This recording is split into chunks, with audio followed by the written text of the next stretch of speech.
মৰমৰ ছাত্ৰ-ছাত্ৰীসকল তোমালোকক মোৰ চেনেল এছামিজ নলেজ লাৰ্নিং হাবলৈ স্বাগতম জনাইছোঁ। আজিৰ ভিডিঅ'টিত আমি চতুৰ্থ শ্ৰেণীৰ অংকুৰণৰ পাঠ নম্বৰ 1ত থকা মোৰ দেখ ভাল এই পদ্ধতি পঢ়িবলৈ শিকিম। গতিকে আহাচোন তোমালোকে মোৰ লগে লগে এই পদ্ধতি পঢ়ি যাবা।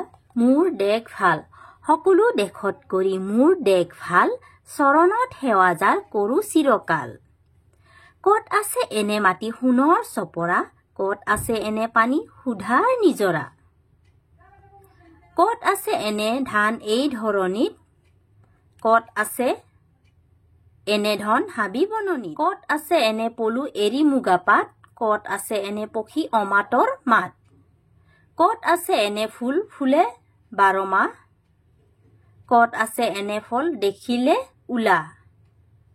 কত আছে এনে ঠাই সৰগ ফুলনি, কত আছে এনে আই সোণৰ কখানি।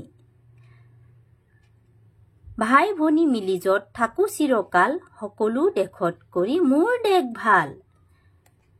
তোমালোকে জানানে এই পদ্ধতি কোনে লিখিছিলে বা এই পদ্ধতিৰ কবি কোন? এই পদ্ধতিৰ কবি হৈছে কবি সাহিত্যাচাৰ্য অতুল চন্দ্ৰ হাজৰিকা।